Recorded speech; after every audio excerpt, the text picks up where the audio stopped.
ऐसा देख रहा हूं कि ऐसा होगा या नहीं होगा, इस चीज पे तय करता है कि 30 से 40 के बीच में जो मैं बोल रहा हूं कि कारण अकारण बहुत सारे दंगे होंगे और डेकेड ऑफ कन्फ्रंटेशन, सड़क पे लड़ाइयां होगी।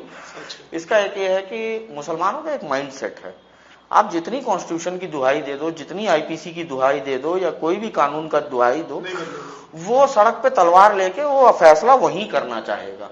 आपको उसको वहां हराना पड़ेगा, आपको मजबूत बनना पड़ेगा। आपको जब आप उसको सड़क पे हराओगे तभी नेगोशिएशन टेबल पर जो है ना आप उससे जीतोगे। अगर आप सड़क पे हार के टेबल पे आए बात करने के लिए तो 100% टेबल पे भी हारोगे।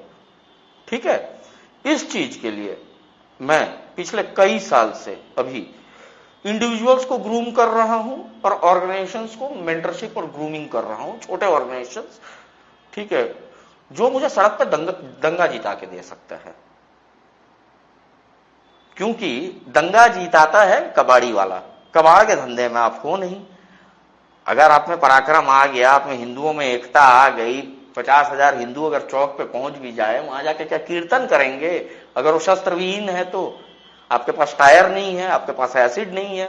दंगे में जितने भी चीजें यूज होती है उस पर दबदबा उन्हीं लोगों का है। फॉर एग्जाम्पल, दंगे के एक आहट जो होती है कैसे होती है वो भी बता रहा हूं आपको। आप बताएं फिर मैं भी कुछ। ठीक है, आप कार लेके जाइए, 4-5 बैटरी वाले के पास जाइए, बैटरी वाला बोलेगा कि भैया एसिड खत्म है, नहीं है मेरे पास, जबकि एसिड उनके पास हमेशा रहता है, ओवर स्टॉक। एक कोई परिवार का, मुसलमान परिवार का आदमी जो है, जो कि एक परिवार के लिए 20 किलो 30 किलो चावल खरीदेगा वो महीने का, अगर वो दुकान पे आके ये बोलेगा कि भाई 2 बोरी दे दीजिए, 3 बोरी दे दीजिए, अगर उनके परिवार बोरी के हिसाब से चावल खरीदने लगे तो समझ लो कि भैया कुछ शुरू होने वाला है।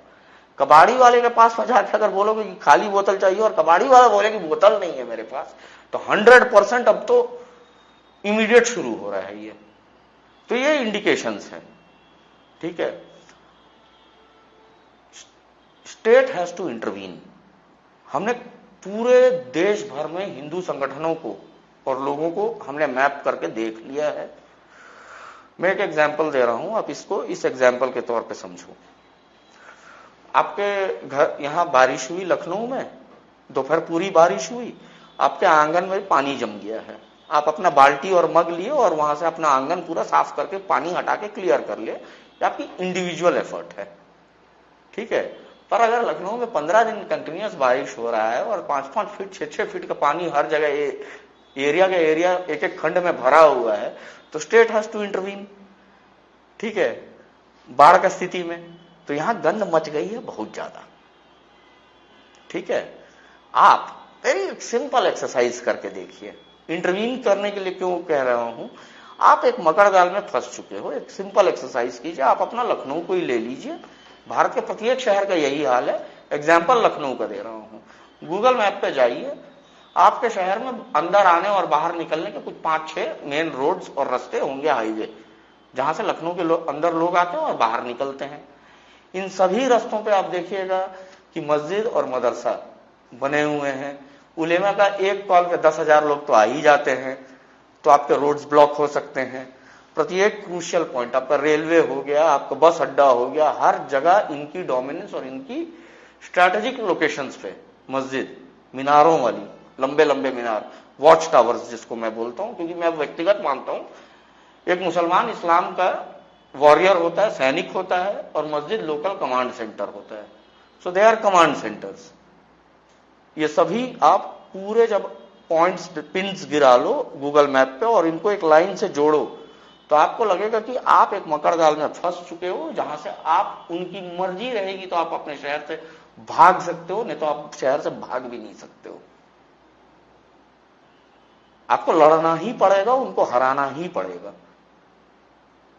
इस स्थिति में जो है ना आप फंसे हुए हो। तो 30 से 40 का जो डिकेड है, इसको प्रिपेयर करने के लिए अभी हमारे पास में 5 साल 4 साल जो भी है, भारत भर में जहां जहां जिसको रीस्ट्रक्चर करके और मजबूत बना सकते हो, उसको बूस्ट कर सकते हो, उनके लिए बाहर से अंदर से जहां से भी फंड्स अरेंज करके फंड्स दे सकते हैं, हम लोग कर रहे हैं। क्योंकि वी आर वेरी क्लियर, ऐसे वैसे जैसे तैसे तुम गजवा करोगे, हम लोग कदमों तले रौंद देंगे, जीत हमारी होगी। ये सुनिश्चित करना बहुत जरूरी है। अन्ना इस चीज को लोग इस तरह से भी लेते हैं कि आरएसएस है, मोदी जी